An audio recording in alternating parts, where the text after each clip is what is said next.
Bienvenidos a la sesión número 5 del curso Documentación de Comercio Exterior. Mi nombre es José Gerardo Podestá y los voy a acompañar en el desarrollo de esta sesión. La sesión número 5, enfocada al manejo del packing list. Recordemos que hasta el momento, sesión 1, 2, 3 y 4, hemos trabajado con el contrato de compra-venta internacional. Hemos visto la emisión de órdenes de compra y órdenes de venta. Hemos revisado información de cotizaciones. Hemos visto la información de factura por formas. Y en la sesión anterior, en la sesión 4, hemos trabajado en base al manejo de factura comercial.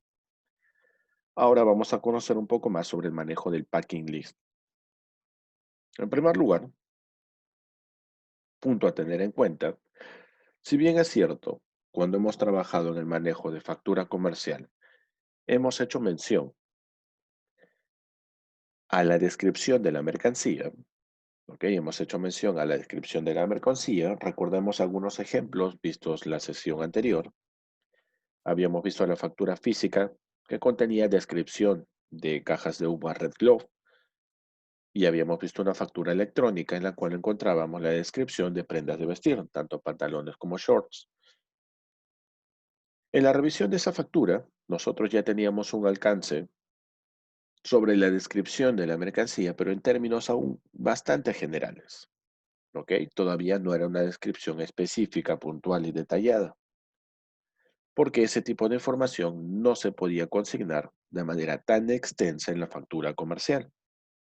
Sin embargo, en el documento que vamos a trabajar el día de hoy, en el packing list, aquí sí podemos explayarnos un poco más en cuanto a la descripción de cada una de las mercancías, no solamente en base a las características físicas, e inclusive podríamos colocar descripción relacionada al uso que se le confiere a cada una de estas mercancías.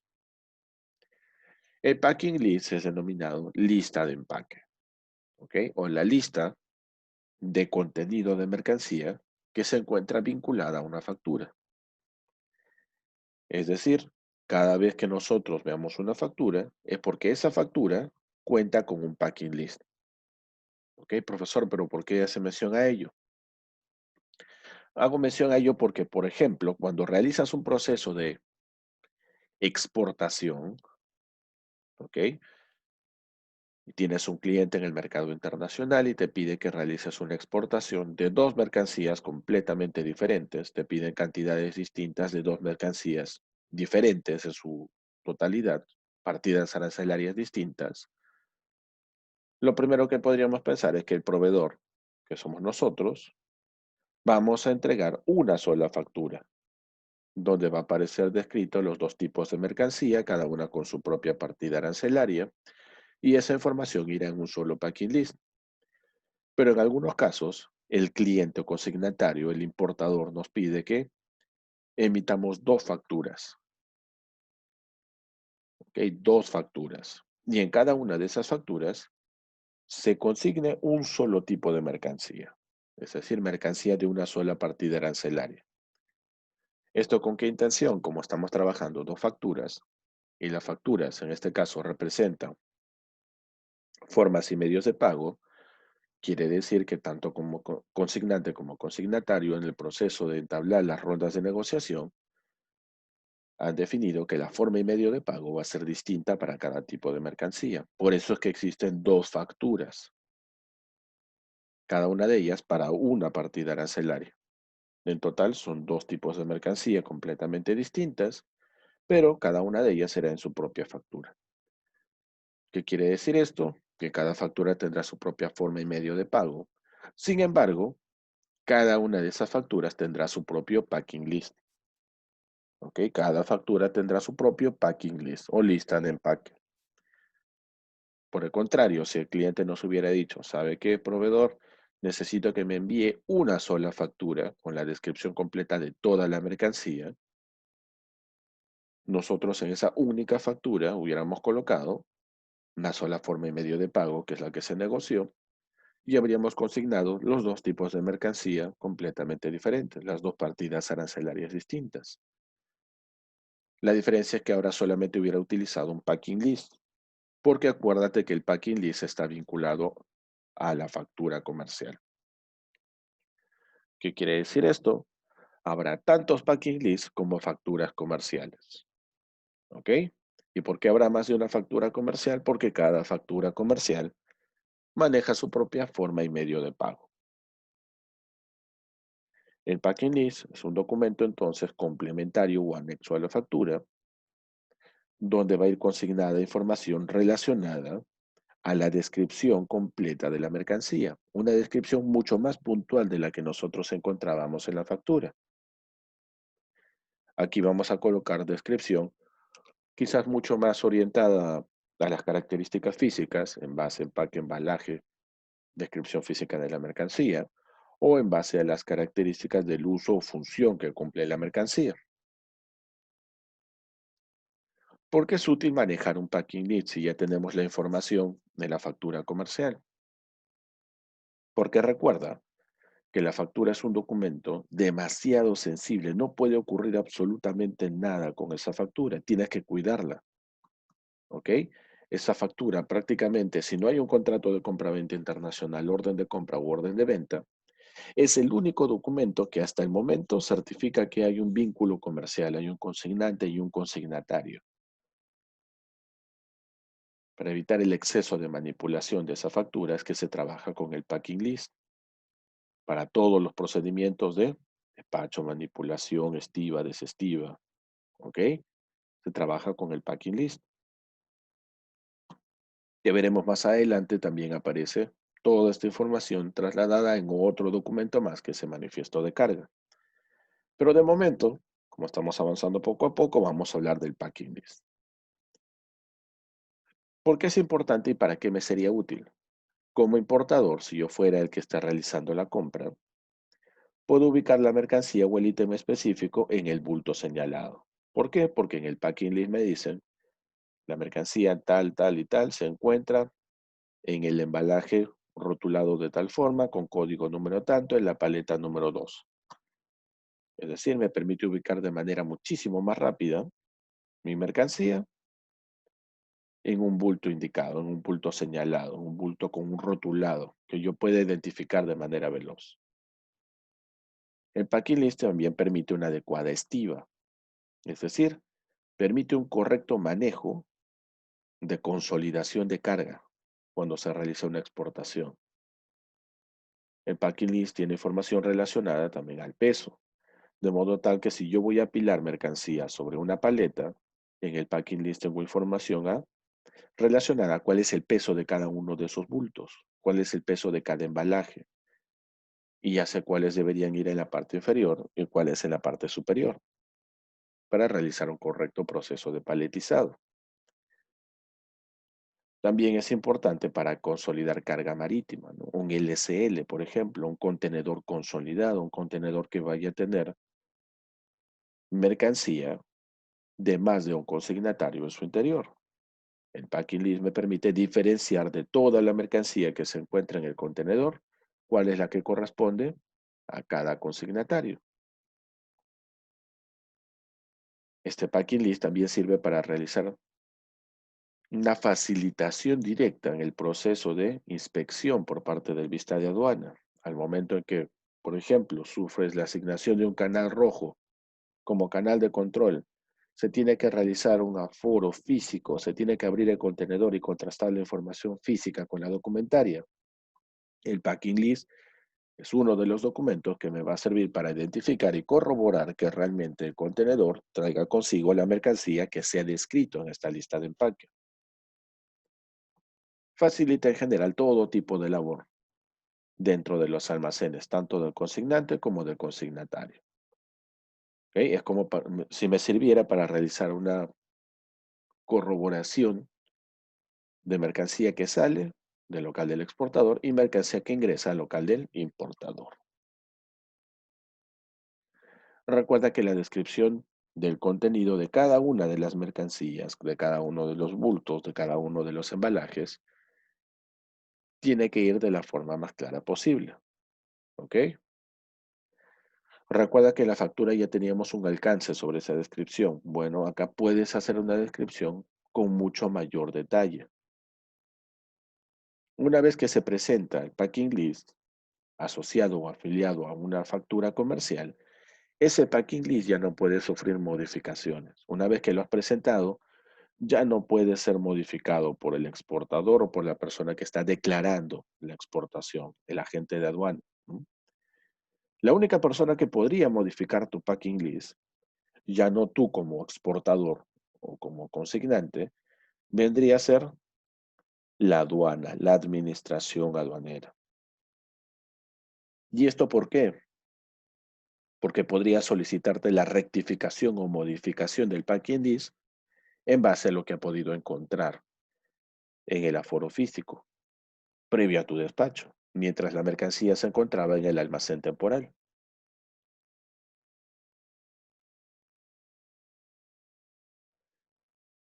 Usos y costumbres, como vemos que el packing list es un documento asociado, un documento vinculado directamente a la factura, en algunos países es de uso obligatorio, ¿ok? En algunos países es de uso obligatorio. ¿Es recomendable usarlo? Sí, la Cámara de Comercio Internacional, tal como en la sesión anterior habíamos dicho que nos indicaba que una factura comercial tranquilamente podía reemplazar a un contrato de compra-venta, una orden de compra y una orden de venta, nos dice acá que el uso del packing list no es de carácter obligatorio, pero sí es recomendable utilizarlo. De todas formas, es recomendable el uso, sobre todo cuando tienes que movilizar mercancía en un contenedor LCL, en una carga consolidada. En un contenedor full no es muy necesario, ¿ok? Dado que toda la mercancía que está dentro de ese contenedor debe ser la misma mercancía que aparece detallada y descrita en la factura comercial y manifiesto de carga. Sin embargo, cuando trabajamos una carga consolidada, un LCL, ahí sí es de uso obligatorio, entre comillas. ¿Por qué? Porque recuerda que ese contenedor va a tener sí o sí mercancía que corresponde a diferentes consignatarios. Tú solamente estás alquilando parte del espacio dentro de ese contenedor. Por ende, debe existir una forma en la cual se pueda diferenciar la carga que hay dentro para cada uno de los consignatarios que nacionalizará esa mercancía. Y uno de esos documentos es el packing list o lista de empaque. También es recomendable cuando la exportación que tú realizas no es sobre pocos tipos de mercancía, sino hay una variedad enorme de ítems y puede esto generar algún tipo de confusión en el momento de realizar el despacho, ¿ok? A mayor cantidad de ítems, a mayor diversidad, surge la, no obligación, pero sí surge la necesidad de manejar un packing list, porque como se trata de mercancía completamente diferente y en gran cantidad, necesitas llevar a cabo un control mucho más exhaustivo. ¿Ok? Si se tratara de un contenedor que solamente viaja con un único tipo de mercancía, así sea un volumen enorme, el packing list te permitiría identificar el tipo de mercancía y la cantidad, pero es lo mismo que hace la factura. No sería algo tan relevante. Pero recuerda que pese a que no es un documento de uso obligatorio en algunos países, es recomendable. Es ideal que puedas utilizar el packing list, sobre todo bajo esta situación, ¿no? El manejo de un contenedor LSL, cuando la mercancía que se traslada incluye varios ítems, no dice una gran cantidad, dice varios ítems, es decir, una gran diversidad de mercancías, varias partidas arancelarias.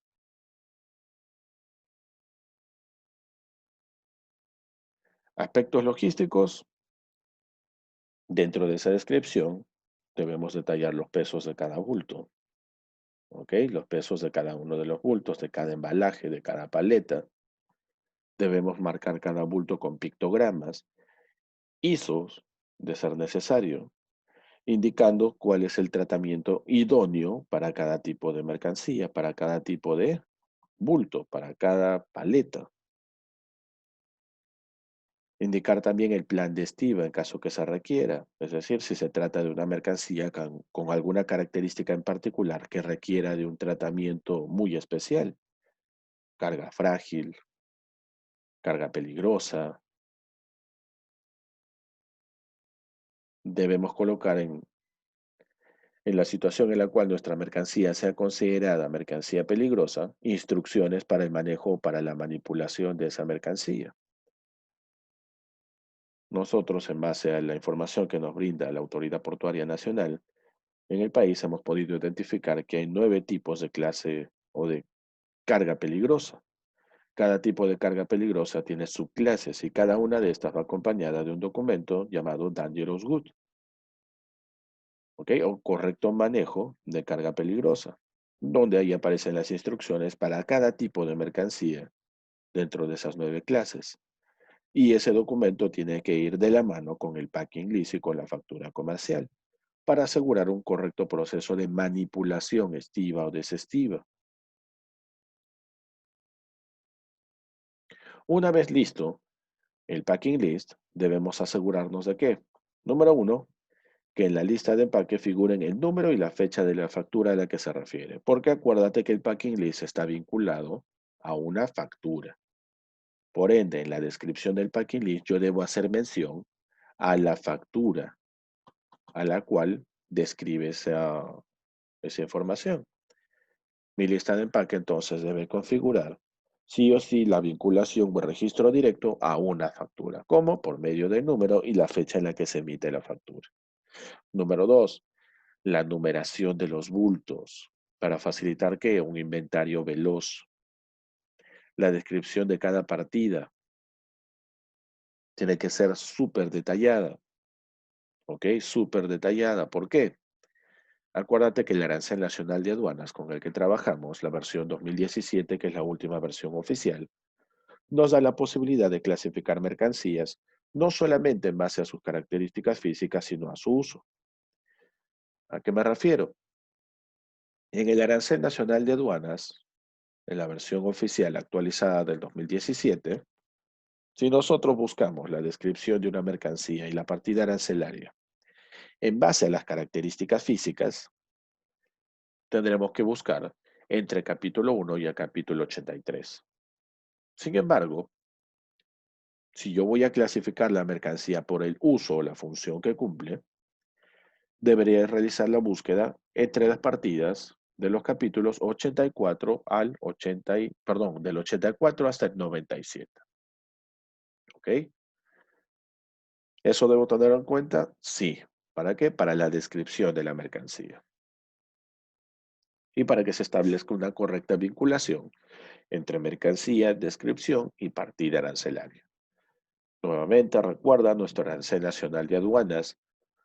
La versión oficial que tenemos activa es la del año 2017.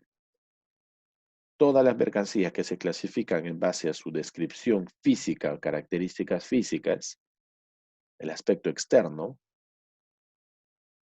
van a ir sí o sí identificadas entre el capítulo 1 y el capítulo 83. Pero si no encuentro entre el capítulo 1 y el capítulo 83 mi partida arancelaria, lo más probable es que mi mercancía se encuentre descrita en el Arancel Nacional de Aduanas en base al uso o función. Y eso voy a poder identificarlo porque esa información está entre el capítulo 84 y el capítulo 97 del Arancel Nacional de Aduanas.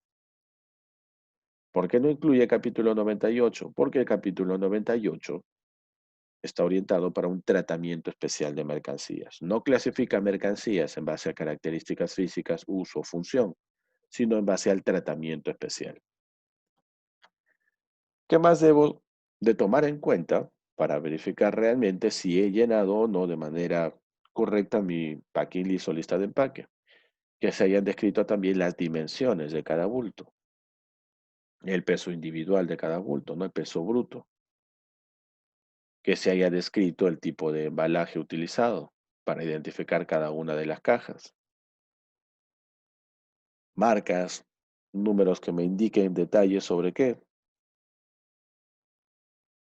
sobre el registro de cada uno de los bultos, si es posible numerarlos para llevar un orden mucho más eficiente, reducir tiempos en los procesos de manipulación, optimizar el uso de espacio en un almacén.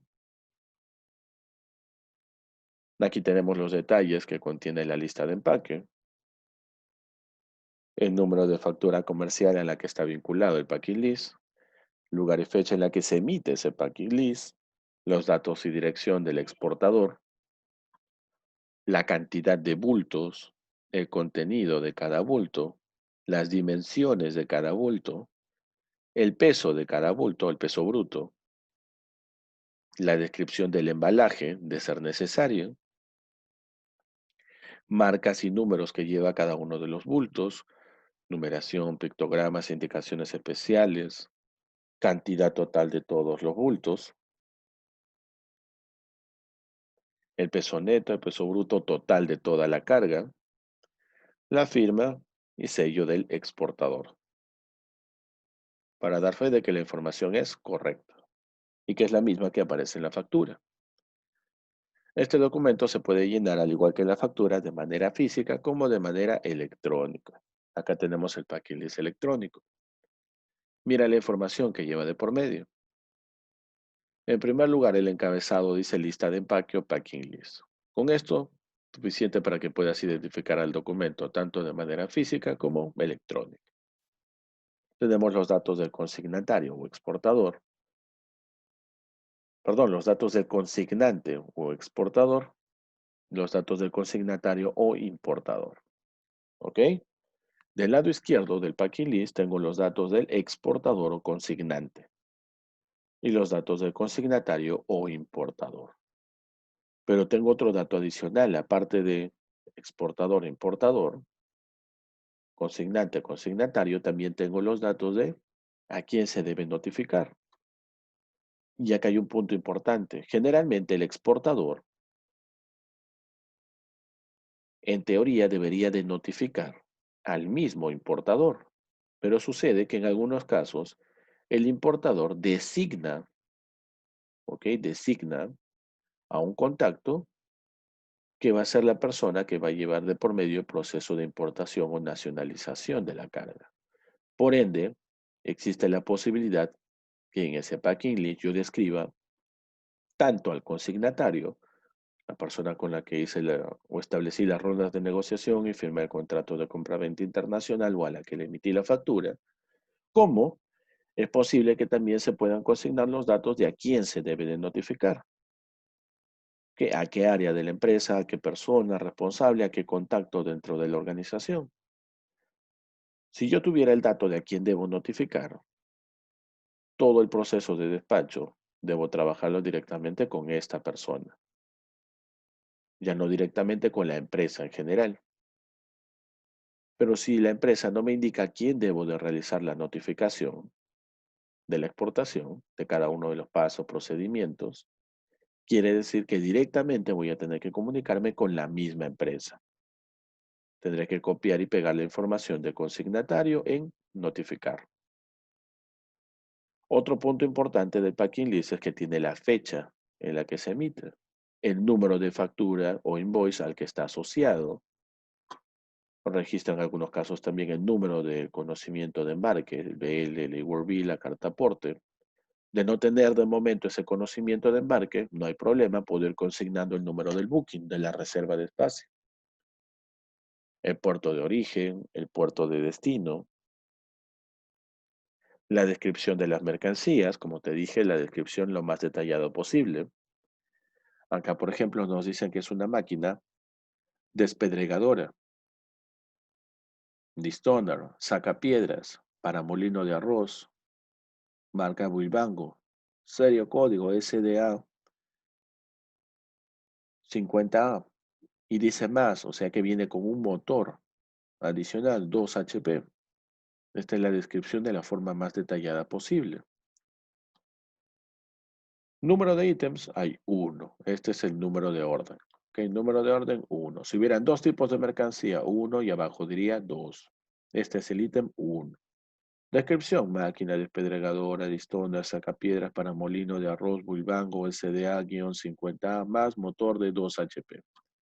Y en la descripción se agrega Made in Vietnam. Muy bien. Modelo de producto, SDA 50A.